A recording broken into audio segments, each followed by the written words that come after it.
Chapter 214. At a glance, both letters were far from ordinary. The unrest that Peter had felt due to his conversation with Kishir moments ago swiftly subsided. With a steady hand, he first unsealed the request from Theodoro von Taine. The letter, sent ostensibly to the beloved Duke Paleta, commenced with a friendly preamble. Though it wasn't long, the content was anything but mundane as expected. Perhaps Your Grace, Duke Paleta, had come to know about the frequent monster appearances beyond the western border of the empire lately. Despite it being much earlier than usual, multiple hordes of monsters numbering in the hundreds have been observed, and in the western surrounding nations, including Durban, several nearby cities and towns have already suffered significant damage. This distressing information had come to our attention. What is this? Yudhis silently read on, pressing his lips together. So far, the empire has not suffered significant damage, but it is uncertain whether this will continue to be the case. We, the Taine family, who have defended the western lands of the empire for generations, are considering advancing our monster subjugation plans. If Your Grace, the Duke Paleta, who brilliantly led the cavalry during the harvest festival, would consider this matter seriously and is willing to offer assistance, I request that you kindly reply to me. The sudden surge of monsters in the west, much more than usual years, and the subjugation. It was an all too familiar tale. Yudhir looked at the letter and tried to recall his memories from his past life. Right, it's exactly like that time. But then, the timing was later than now. The same thing happened in his past life. However, by the time Yudhir of that era learned about what had happened in the western part of the empire, the damage had already been done. Several knight orders that headed there first suffered near annihilation, and the empire's forces could not properly respond. This led to once overlooked cavalry to be pushed towards the west. It was the cavalry's first official mission, which was anything but glorious. Heading west, burdened with heavy responsibility, and without sufficient time to prepare, the cavalry members somehow managed to convey news of their first glorious victory to the capital. However, there was no time for celebration. The onslaught of monsters, which kept appearing no matter how many were slain, relentlessly continued whenever they let their guard down. Lowly sabotage and restraint aimed at the victorious cavalry followed suit. Casualties were inevitable. Even after Commander Kishir personally entered the battlefield multiple times, it took more than 3 months to fully suppress the monsters. In the process, many of the original members were seriously injured or killed, including Gakane Bulanwald, who was highly respected within the group. The cavalry was greatly shaken by the incident. The voices of unrest grew louder as Kishir, who had to stabilize the group, designated Yudhir as his successor and frequently absented himself. The situation reached a peak of chaos when Emperor Kelusa also left the world around the same time. Many members who had believed and followed the commander either defected or fled.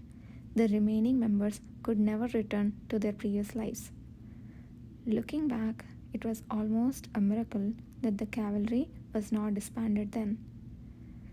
I have been training the entire cavalry so hard since I returned to prepare for this, but I didn't expect to get the information in this way.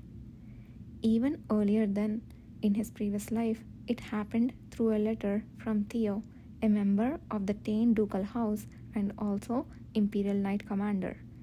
Yudhir suspiciously glanced over the part that was labeled as the Taine ducal house.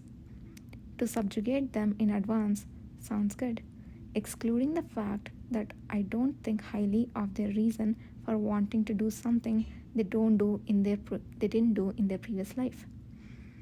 Although it was correct that since the main territory of the Taine ducal house was in the west, it wasn't strange if they were worried about the news of monsters starting to break out from their homeland. But in his previous life, the Tain ducal house was so reluctant to ask the cavalry for help until monsters had encroached upon the very doorstep of their main territory. If they really wanted to subjugate the monsters in advance, wouldn't it be easier and more convenient to hire mercenaries or call for a group of knights with whom their families had ties instead of asking for help from the newly formed cavalry? Still, it would be easier to assume this is a trick aimed at putting pressure on the cavalry and Kishir's side. He would have ignored it if he didn't know what was going to happen in a few months. But this matter couldn't be ignored. Regardless of when it was going to be dealt with, the sooner the better. Either side folding up the letter he had been glaring at. No matter what they do this time, they won't get away with it as easily as before, so it doesn't matter. But what really didn't sit well with him was that plea for help was sent not by the Tain Duke himself, but by someone else. Theodoro von Tain might be a member of the Tain ducal house and commander of the Imperial Knight, but in this matter he was nothing more than a third party.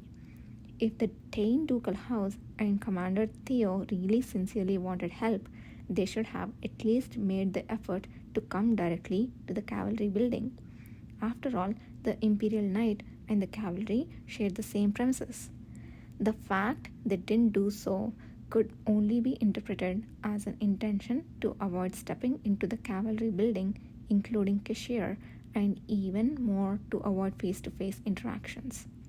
Even now, the Imperial Knights who were under Theo were ignoring the cavalry members like bugs, disrespectfully passing by Kishir without even a greeting. What more could be expected from such folks? With a cold heart, Udir unfolded the second letter sent by the second prince of Narlan, Ejain. The main content was not long this time either. He first courteously explained who he was and revealed that he had stayed in the capital so far to further admire the culture of the empire, which he might not see again after the festival had ended and all other diplomats had returned home. The reason I'm sending you this letter is straightforward. I originally planned to stay in the empire a bit longer, but due to unexpected circumstances, I'll be returning to Nolan soon. However, due to some somewhat dizzying political situations surrounding me, I find myself in a situation where I must depart with as few people as possible. Ejain did not detail what the dizzying political situation was. Thanks to that, Udir had to rummage through his memories for a while before recalling the information that Ejain was often threatened with his life by his brothers due to the exceptional abilities he demonstrated during his prince days in his previous life. I remember him becoming the king only after he had clearly sorted everything out after becoming an awakener. Udir continued to read the section below. According to our sources, the number of monsters appearing in the western borderlands has increased dramatically of late. It's quite risky to leave the imperial border with a small group and head to a safe location for many reasons. Therefore, we requested if the emperor could grant us humanitarian assistance.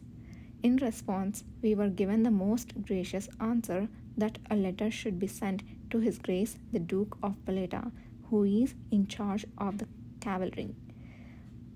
Although it was written as humanitarian assistance on the surface, its true meaning aligned with the intention of Emperor Kelusa to firmly protect Prince Ejain by leveraging Kishir.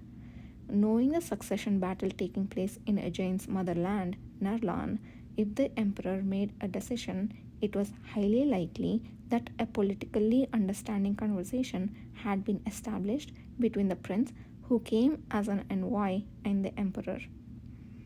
Perhaps the reason why Prince Ejain came to the empire as an envoy in this dangerous time was for that purpose from the beginning. Ultimately, as Ejain would be ultimate winner of Nerlan's throne, Emperor Kelusa's decision would turn out to be correct. Yether, with a sudden realization, folded the letter, thinking that Emperor Kelusa too was a man with a perspective and a sense that were too valuable to die early, just like his brother Kishir. As if he had been waiting for that, Kishir's voice came from beside him. Your expression has been unusual while reading. What are these letters about?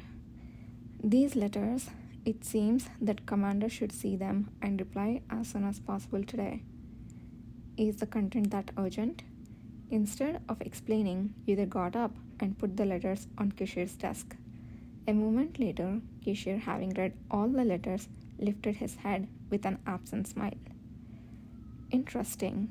Both of the letters are discussing the same monster incidents happening in the same region. Did you already know, Commander? If you are talking about the information that a much larger number of monsters is appearing in the western borderlands compared to last year, yes, I did know. An unsurprising response returned. How did you? Do you remember? Before the festival, there was a letter where some lord from the west suddenly asked for help from the cavalry to subdue the monsters that had appeared. That letter. Ah, just as he was about to ask when such a letter had arrived, a vague memory suddenly surfaced. Was it the day I first helped with the letter classification? The day he realized that the cavalry schedule, which he thought would be neglected all along, had completely changed due to a single letter. Yudhir selected two letters he thought were rather normal from numerous ones. One was a letter sent from the imperial palace, and the other was a request that Kishir mentioned. Thinking it was the first proper request letter, I eagerly checked and found it to be an extremely rude request from someone who thought it would be cheaper to have an awakener slave rather than to spend money on knights. I see. I apologize. Kishir, who slightly shook his head as if saying it was okay to Yudhir's apology, continued his speech with a calm face. Anyway, the only truth in that letter was the part about the monster appearances. But that was really strange. It's not the season for monsters to appear within the border now, so I ordered a few of the later knights to continuously survey the surrounding situation.